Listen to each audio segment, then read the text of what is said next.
Alors vous aussi, vous êtes un déçu du socialisme. Ah ben, je sais pas, moi j'ai jamais été socialiste, mais c'est décevant, hein, c'est sûr. Pour des socialistes, ça doit être terrible. Mais pas pour vous. Ben moi, ça va, de toute façon, je suis pas moins riche qu'avant, sous l'Ancien Régime, je m'en fous, c'est pas la question. Mais on a l'impression aussi qu'il y a une espèce de dégoût de la politique. Bah oui, c'est normal, hein. Mais c'est normal, hein. C'est le vôtre aussi. Ah, c'est la dernière fois que les mecs votent, là, c'est sûr. Parce Ah. que si tout ce qu'on peut avoir à la place de la droite qu'on a eu pendant 30 ans, c'est ça, c'est la dernière fois qu'ils votent, les mecs, c'est sûr. Moi,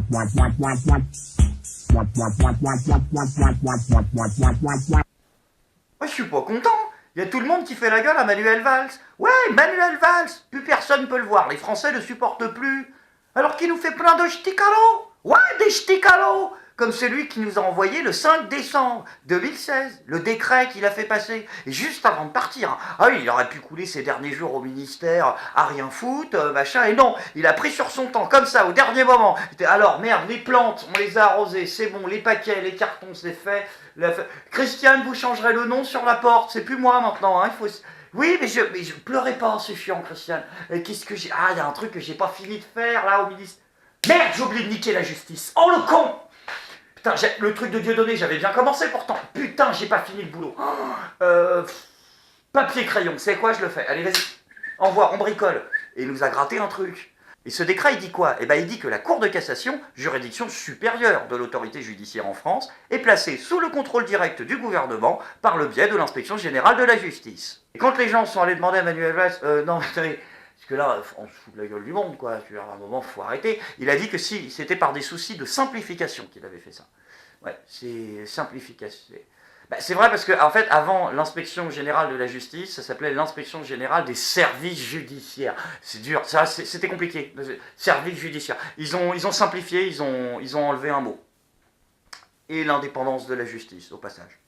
Non, mais d'un autre côté, c'est vrai, je te comprends, Manu, c'était compliqué, la justice. Entre la première instance, la deuxième instance, si le mec se plaint, la Cour de cassation, si jamais il ouvre encore sa gueule, et à la limite, là, c'est jugé que en droit, pas en fait. Hein, donc c'est encore un truc compliqué. Mais après, avec l'indépendance des juges, les magistrats, les machins, l'objectivité, la séparation des institutions, tout le bordel, ils se sont pris la tête pour rien, c'est con. Hein. Les Romains, les Rousseau, les machins, les Montesquieu.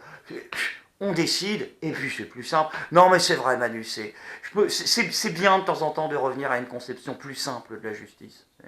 Je pense que nous, le peuple aussi, on devrait revenir à une conception plus simple de la justice.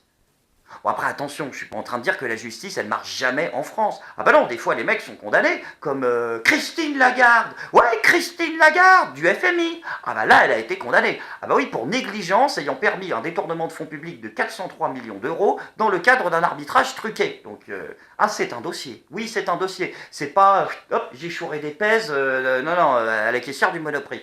Pas du tout. C'est non. C'est un gros dossier. Donc elle a été condamnée. Et ça c'est bien. Hein? Condamnée à combien? Ah non, à rien. Hein? Elle est dispensée de peine. Oui, ils l'ont dispensée de peine.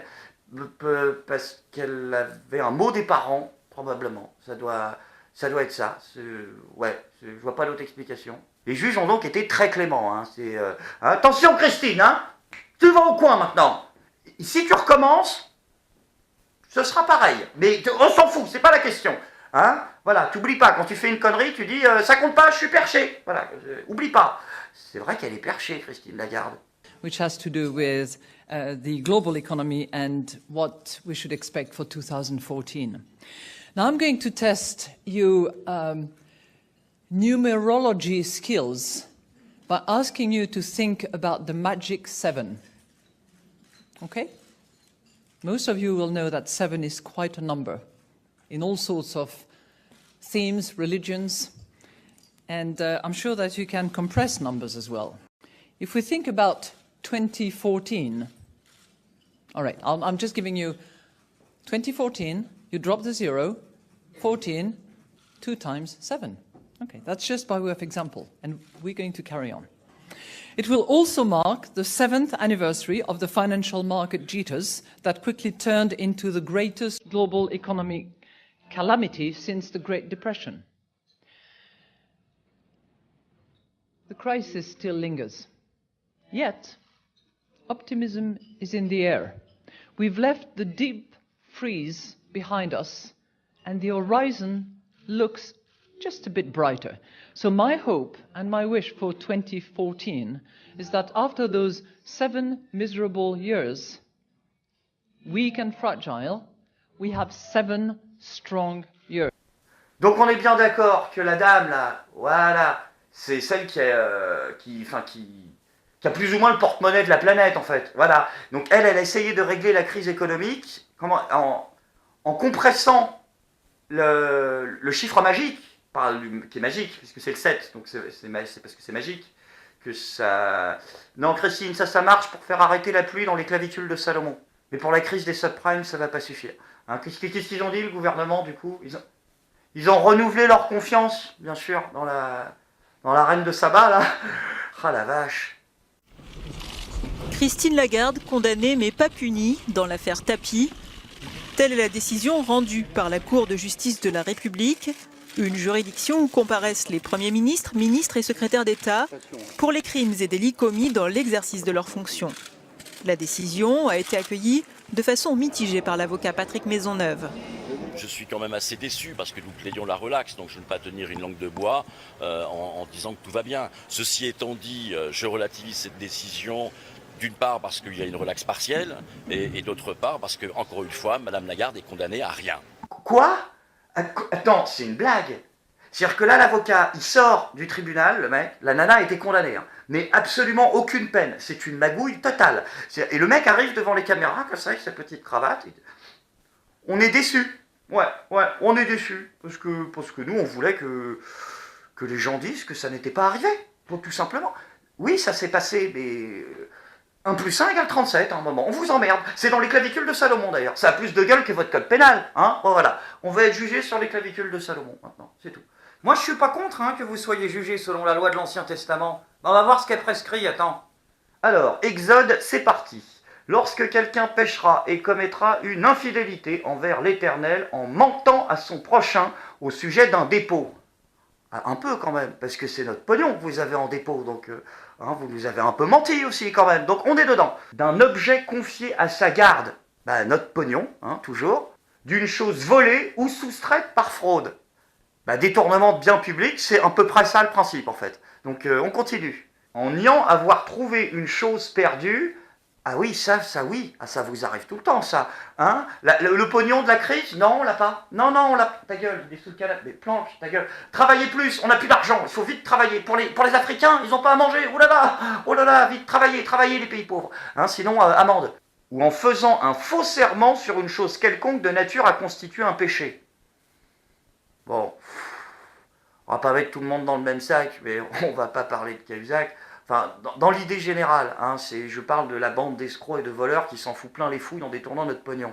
Lorsqu'il péchera ainsi et se rendra coupable, donc selon Dieu ou le tribunal, là c'est acté, il restituera la chose qu'il a volée ou soustraite par fraude. Oh là là, la chose qui lui avait été confiée en dépôt, notre pognon, la chose perdue et qu'il a trouvée. Mais c'est bien ça. Ben, vas-y, envoie, fais péter les bifetons. Ou la chose quelconque sur laquelle il a fait un faux serment, il en restituera en son entier et il y ajoutera un 5e. Tiens, bénéfice, tiens, on les veut, on rend, tiens, envoyez tout. Et il amènera pour l'Éternel au sacrificateur un bélier sans défaut, pris du troupeau d'après ton estimation. Gardez le bélier. Ouais, à la limite, voilà, cadeau, on est gens, on va pas se balader, on s'en fout. Donc gardez le bélier. Le pognon, par contre, les 403 millions, on partage. La Cour reconnaît donc l'ancienne ministre de l'économie coupable d'une négligence coûteuse pour les deniers publics en autorisant un arbitrage privé sur le litige entre Bernard Tapie et le Crédit Lyonnais sans avoir consulté d'autres avis. Le fait que Christine Lagarde n'écope pas de peine ni d'inscription au casier judiciaire relève d'une disposition du Code pénal selon laquelle le reclassement du coupable est acquis. La Cour a ici estimé que la personnalité de l'accusée, sa réputation internationale et son engagement à l'époque où elle était ministre de Nicolas Sarkozy contre la crise financière internationale plaidaient en sa faveur. D'accord. Donc en fait, il y a vraiment aujourd'hui des dispositions de loi qui te disent que si tu as de la personnalité et que tu es connu, tu es dispensé de peine. Ok. Alors, ce qu'on va faire, le fisc, tout ça là, parce que ouais, je suis en train de penser un truc, parce que je suis comédien moi, donc en fait j'ai un peu de personnalité, je pense, à la base. Du coup, et vu que bah, je commence un peu à être connu, hein, les gens dans la rue tous les jours, ils sont là, je suis pas content, ça me plaît et tout. Donc, est-ce que je peux essayer d'arrêter de payer mes impôts jusqu'en 2065 ou pas? Hein, ah bah pour faire le même montant, c'est ce qu'il me faudra à peu près. Donc, on tente, et puis si jamais je me fais gauler, j'étais perché. Donc du coup, bah, avec toute cette justice qui se barre en couille, les magistrats, ils étaient pas contents. Oh là là, bah, particulièrement depuis le décret de Manuel Valls. Là. Donc qu'est-ce qu'ils ont fait? Bah, ils ont fait une petite lettre qu'ils ont envoyée à Bernard Cazeneuve. Pour se plaindre, franchement, les magistrats. Non mais vous avez pas autre chose à foutre. Bernard, il est occupé en ce moment, merde. Il est occupé à prolonger l'état d'urgence, il a des fonctions importantes maintenant.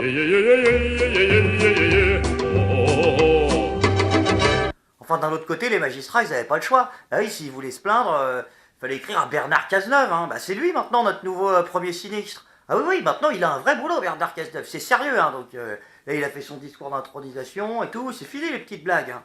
Je n'ai qu'une volonté, dans les mois qui se présentent à moi, c'est de faire en sorte que, par l'intensité du travail, chaque mois compte au moins triple. Non, ça va. C'est pas nécessaire du tout, Bernard, parce que... Là, il est en train de nous dire qu'en fait, s'il y allait à normal, mollo, puis là, il passe la seconde.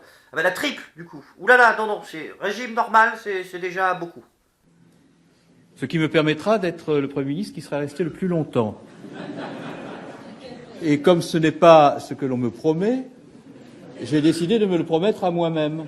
« 14 secondes. T'as attendu 14 secondes, c'est le maximum que t'es tenu avant de nous balancer une blague à nana. Comme ça, c'est fou ça. Il ne peut pas tenir en place, ce monsieur. T'as pas des trucs plus importants à faire que de faire des blagues maintenant que t'es Premier ministre, là? Des messages à envoyer, des conférences, des sextos, des cons. De quoi? Comment ça, Bernard Cazeneuve, il envoie des sextos au ministre? Qu'est-ce que c'est que cette histoire? Il a envoyé un texto à sa femme, de cul, et il s'est planté de destinataire, il a envoyé ça à une ministre. C'est laquelle? Ils ont pas dit? Ah, il s'est gouré de Najat, en fait. Il s'est gouré de Marisol, peut-être. Enfin non, il s'appelait comment, sa femme? Véronique? Il n'y a pas de Véronique au gouvernement. Donc, merde. Pardon. Cramé, Bernard, là. Maintenant, on est reparti. Hein.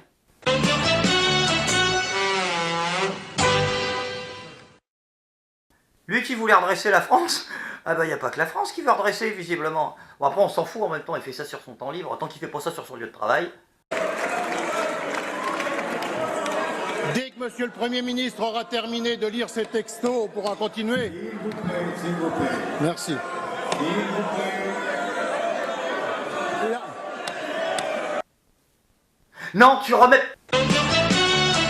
Putain, hey, stop, on arrête. C'est bon, 3 fois dans un épisode, je pense qu'on est pas mal. C'est bien, bon retour parmi nous, c'est bien Bernard Cazeneuve qui est Premier ministre. Aucun doute là-dessus. C'est pas possible d'avoir un peu plus de sérieux, je veux dire, à un moment, c'est d'être carré, je sais pas moi, dans les meetings, d'être carré dans les interviews, d'être... Comme Manuel Valls, lui il est carré. Ah, les meetings, ah oui, ils sont motivants et tout. Oh, Valls, oui, il a mis la musique de Final Countdown.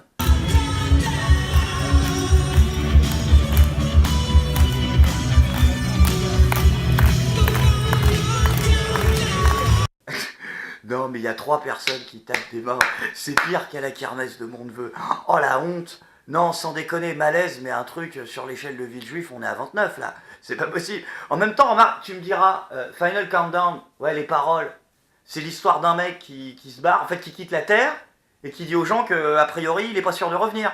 Hein, mais non, mais si c'est une promesse de campagne, moi, ça me va. En même temps, d'un autre côté, ça n'empêche pas d'être vraiment du côté du peuple. Ah, dans les mots, oui, ça, il l'a dit. Hein. Il a dit le 11 décembre, il a dit « Ma candidature est une révolte ». Donc c'est sérieux. Et le 14 décembre, il a dit « C'est vous qui représentez le système ». Il disait ça aux journalistes. « C'est vous qui représentez les systèmes dont les Français ne veulent plus ». Hein? Pas l'impression d'en avoir fait un peu partie, mon cochon?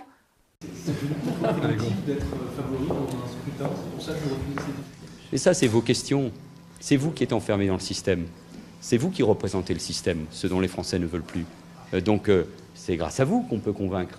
Mais c'est toujours le même questionnement, le même. Plus vous êtes dans cela, plus les Français ne supportent plus le système. Donc il est vraiment du côté du peuple, hein. On arrête de dire des conneries. Hein, il pense à tout le monde, même aux handicapés. Ouais, il allait voir les handicapés, donc... Ouais, par contre, Manu, quand tu rends visite aux handicapés pour lutter contre le handicap, je suppose, est-ce que tu pourras juste ne pas te garer sur les places handicapées qui sont en face, en fait? Bah voilà, parce que ça fait mauvais genre. Donc maintenant, les gens, on arrête de critiquer Manuel Valls. Il fait plein d'efforts pour vous, il se défonce, il va à gauche, il va à droite, à Paris, à Miami, tac, à Rambouillet, le mec, il va dans toutes les tirs. Hop là, j'ai pas le temps, là. Et on y retourne. Ah, il a plus de naso en ce moment, Manuel Valls, avec tout ce qu'il prend. Il se nique la santé, mais pour vous. Il a même plus le time. Il est obligé de se faire livrer par son dealer à l'arraché, comme ça, devant les meetings. L'autre, il arrive comme ça. Tiens, hop, tiens, Manu, prends. Hop là, merci, c'est bon, tac, j'y vais, j'enchaîne. Ouais, non, mais c'est franchement, les gars, vous critiquez, mais putain, il s'investit quand même. Bon, après, le problème, c'est que je crois qu'avec tout ce qu'il doit taper, il raconte n'importe quoi, hein, Manuel Valls. C'est un début d'Alzheimer ou un truc. Ah bah oui, parce que le plus gros cadeau, là, de tous les ch'tis cadeaux, c'est plus un ch'ti cadeau, c'est un gros cadeau qu'il nous promet s'il est élu président de la République. Asseyez-vous, parce que oui, je le dis pas souvent, mais là c'est important, c'est le plus gros foutage de gueule de la 5ème République quand même. Attention, c'est parti, voilà, bien droit les oculaires, attention, ce n'est pas un fake, je précise parce qu'on me demande souvent. Je connais parfaitement les effets pervers du 49.3. Je suis très lucide, et puis j'ai appris. Et puis on prend du recul. Dans la société de la participation dans laquelle nous vivons, son utilisation est devenue dépassée et elle apparaît comme brutale. Donc, je proposerais que, hors texte budgétaire, parce que la nation a besoin d'un budget, je proposerais de supprimer purement et simplement le 49.3. Après, d'un autre côté, je le comprends, Manu. C'est normal qu'ils veuillent nous faire plein de ch'tis cadeaux. Ah bah lui aussi, on lui en a fait un de ch'tis cadeaux. Non, vous êtes pas au courant? Quand il quitte Matignon, c'est toujours la même histoire. Une poignée de main avec le successeur et puis s'en va en voiture. Alors on s'est posé une question. Que devient la voiture de fonction quand il n'y a plus de fonction? Pour commencer, il nous a fallu mettre la main sur un document top secret. Ce discret décret de 1997 n'a jamais été rendu public. C'est même prévu à l'article 3. Le décret ne sera pas publié au journal officiel de la République française. Mais que dit-il de si secret, ce discret décret? L'État met à la disposition des anciens premiers ministres sur leur demande un agent pour leur secrétariat particulier, un véhicule de fonction et un conducteur automobile. Combien d'anciens ministres bénéficient-ils à leur demande de ces avantages à vie? Là encore, pas facile d'avoir l'information. Cette question, notre consoeur Mathilde Mathieu l'a posée il y a 1 an au secrétariat général du gouvernement. Réponse? Pas de réponse. Du coup, je saisis la CADA, qui est la commission indépendante qui se charge de rappeler aux administrations qu'elles doivent communiquer les documents demandés. J'attends pendant des mois. 13 mois d'attente précisément pour obtenir un listing. Frais de personnel, frais de carburant, réparation de la voiture. Au total pour l'année 2014, 862 000 €. Et tous les anciens premiers ministres ont demandé à bénéficier de ces avantages, sauf Laurent Fabius, qui était ministre. 10 mois à Matignon pour Édith Cresson et pour elle en 2014, pas de chauffeur, mais toujours une voiture de fonction et une assistante payée par l'État. Facture, un peu plus de 43 500 €. En 2014, Jean-Marc Ayrault cumulait les 2 avantages depuis son départ de Matignon. Un peu plus de 82 200 €. Édouard Balladur, lui, n'a plus d'assistante depuis 2013, mais il a changé de voiture. Facture pour lui, plus de 87 500 €. Plus dépensier Lionel Jospin, plus de 94 000 €. Jean-Pierre Raffarin, plus de 103 000 €. Dominique de Villepin, plus de 106 000 €. Alain Juppé, presque 108 000 €. Record de dépenses pour François Fillon, un peu plus de 113 700 €. Oh, notre futur président! Ah bah lui, par contre, ça doit lui faire bizarre de prendre la voiture. Hein? Ah bah parce que quand il était au gouvernement, François Fillon, il prenait un Falcon, ouais, de la République, un avion, pour faire aller chez lui tous les week-ends en fait. Comme ça, il faisait l'aller-retour en avion, il voulait pas prendre la voiture. C'est le mec qui dit aux Français de travailler plus, c'est ça, parce qu'il faut se serrer la ceinture. Ok, non mais c'est bon, j'ai rien dit. Des avantages qui se cumulent parfois avec d'autres. François Fillon est député, Jean-Pierre Raffarin, lui, est sénateur. Tous deux bénéficient d'assistants et de frais de représentation payés par le Parlement. Rien de choquant, selon ce collaborateur de Jean-Pierre Raffarin. En tant qu'ex-premier ministre, il a beaucoup plus de sollicitations qu'un parlementaire classique. Il est donc normal qu'il ait plus de moyens. Non mais je suis désolé, moi je suis pas d'accord, j'ai pas envie de lui payer une bagnole avec mes impôts. Et puis si on a envie de soutenir Manu, quitte à lui payer un truc qui lui sert à quelque chose, un truc utile pour 2017, pour quand il sera président, hein, bah je sais pas, des cours d'arabe par exemple. Ah oui, parce que là il était en Tunisie en déplacement, il est léger encore hein, au niveau du tout ce qui est syntaxe.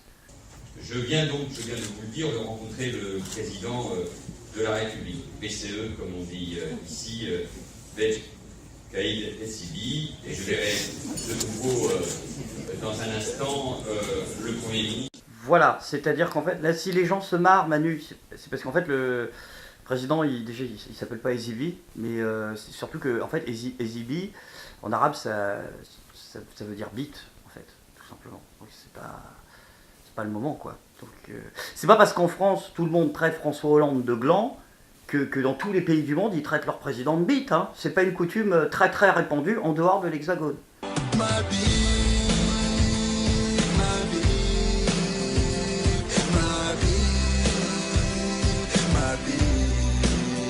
Non, mais sans déconner, à un moment, je veux dire, qui s'occupe de la campagne de Valls?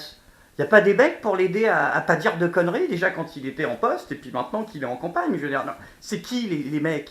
Manuel Valls a ses spécificités, c'était le cas également de Nicolas Sarkozy ou d'autres, c'est d'avoir la même garde rapprochée depuis des années.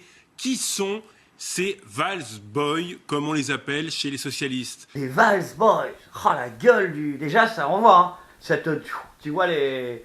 Alias les to be free à vous faire enculer. Là c'est les Valls Boys qui déboulent, donc c'est quand même plus sérieux. Ils sont jeunes, ils ont moins de 40 ans. Alors on va voir sur cette photo d'abord, à gauche, il y a Sébastien Gros avec les lunettes. Oui, alors Sébastien Gros avec les lunettes, c'est vrai que là pour l'instant on n'est pas vraiment dans les G-Squad, mais on va s'améliorer, je suis sûr. Ces moins de 40 ans sont dévoués corps et âme à Manuel Valls, nuit et jour. Eh ben faut se faire chier le week-end, hein. Mais cette petite team de Manuel Valls, elle est aidée par des députés. Quelques députés et sénateurs au départ. Au départ, ils sont une vingtaine, trentaine, pas plus. Oula, le commando parlementaire. Donc là, c'est Rambo 5. Hein. C'est la nouvelle génération qui va te tataner la gueule. C'est Schwarzenegger, là. On est dans commando. C'est les parlementaires dissidents, ceux qui sont d'accord avec Manuel Valls, qui sont contre ceux qui représentent le système. C'est toute la nouvelle génération, là, qu'on nous vend. Tous les mecs 2.0 de l'avenir. Alors on y va. Et c'est un homme clé qui gère depuis des années les soutiens parlementaires de Manuel Valls. Vous allez voir la photo. Ah, lui, je sens que ça va être le petit Rocket, tu sais, génération 2.0, le mec qui a tout compris. Tac, tac, toutes les nouvelles technologies, qui va tout défoncer. C'est parti, vas-y, on y va. C'est Yves Colmou. Colmou. Il s'appelle Colmou. Le progrès, c'est Colmou. C'est-à-dire que en fait, les deux mecs qui gèrent principalement la campagne de Valls, c'est Gros et Colmou, quoi. On dirait un cartoon. Yves Colmou et Manuel Valls, eh bien, ils se sont connus dans le cabinet de Michel Rocard. Ah la vache! À la gueule du progrès. C'est-à-dire que les gens de demain, ils se sont connus au cabinet de Michel Rocard. Ok, admettons. Encore vu la photo, j'espère qu'il va arriver. Voilà cet homme. Ouais. Donc lui, c'est l'avenir, lui? D'accord. Donc lui, c'est le progrès, quoi. Tu sens que lui, c'est les lendemains qui chantent moyen, hein, parce que quand tu vois sa gueule, là aussi, tu vas te faire chier le week-end. Donc lui, c'est vraiment l'homme clé de demain, quoi. C'est lui qui... Comment ça donne envie? Encore vu la photo, j'espère qu'il va arriver. Voilà cet homme discret à l'Assemblée. Ouais, alors discret à l'Assemblée, je fais la traduction de la novlangue journalistique, ça veut dire qui ne vient jamais bosser. Voilà, c'est histoire que tout le monde soit d'accord sur les termes de l'énoncé. Discret à l'Assemblée, toujours dans les couloirs. Dans les couloirs, voilà, c'est à la machine à café. Il vient là, expresso, ouais, non mais c'est bon, j'ai ma touillette, je peux travailler un peu quand même. Voilà, il reste dans les couloirs. Il connaît par cœur la carte électorale, il connaît par cœur tous les soutiens parlementaires. Voilà, c'est-à-dire que ce type, en fait, c'est, comment dire, il connaît par cœur la carte électorale. Ah mais c'est le meilleur dans sa discipline. Il connaît le rapport entre tous les parlementaires. C'est un génie de cette discipline-là, peut-être le meilleur en Europe. Il sait qui est pote avec qui a bouffé avec machin, que tous les rapports depuis 56, que le cabinet de machin s'est engueulé avec bidule, qu'il faut plus parler. Le mec connaît tout. C'est-à-dire que c'est comme si le type était un champion du monde d'un jeu nul à chier. Un truc sans intérêt. C'est champion du monde de Marel. Un virtuose du kazoo. Ça me fascine comme on peut être aussi compétent dans un domaine aussi intermédiaire. Bon, attention, il n'y a pas non plus que des faux jeunes dans la course à l'élection présidentielle. On a aussi des vrais jeunes, les vrais jeunes de gauche, le vrai progrès, le vrai changement. Et c'est Emmanuel Macron. Ah, Emmanuel Macron, ça y est, il se prend pour Kennedy, l'autre. Ah, il est chaud, il est très chaud. Trop chaud. Mais maintenant, votre responsabilité, c'est d'aller partout en France pour le porter et pour gagner. Ce que je veux, c'est qu'on me donne un micro. Est-ce que j'en ai marre de gueuler depuis le début du truc. C'est que vous, partout, vous alliez le faire gagner parce que c'est notre projet. Vive la République, vive la France.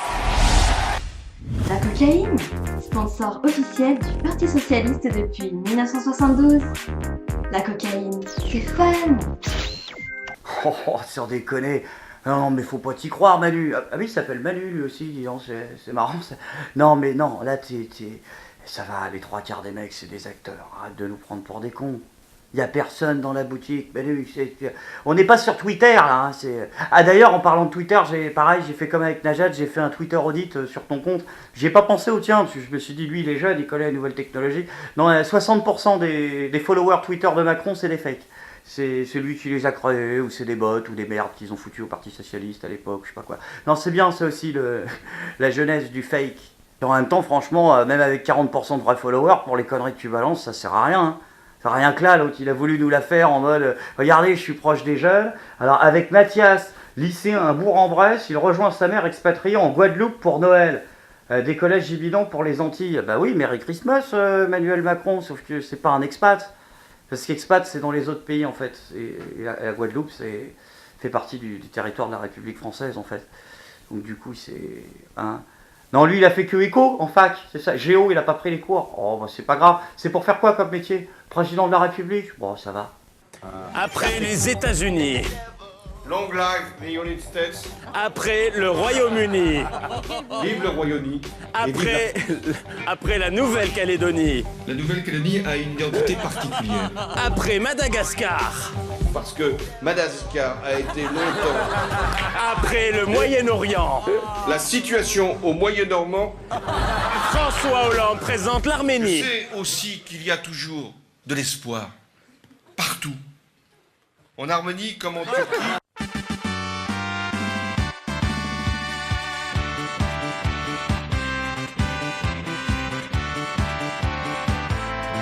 Et puis je suis désolé, hein, Emmanuel Macron, hein, mais même avec toute la bonne volonté du monde, tu ne pourras jamais concurrencer Manu. Hein.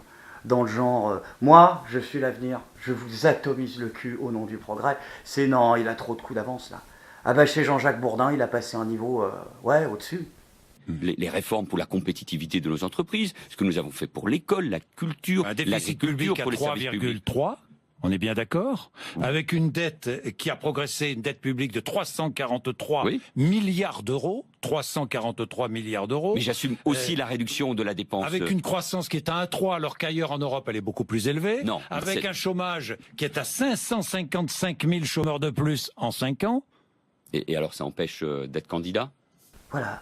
Tout simplement. En quoi ça empêche? Oui, 500 000 chômeurs, mais l'état d'urgence, si tu veux. Je pourrais avoir violé des gosses dans un seau de merde, je me présenterai, tu comprends ou pas? Les gens sont assez cons pour voter, Jean-Jacques Bourdin. Ouais, je traduis toujours la novlangue. En quoi ça m'empêche de faire ce que je veux? Je vous encule, je suis un mafieux. Donc voilà, point.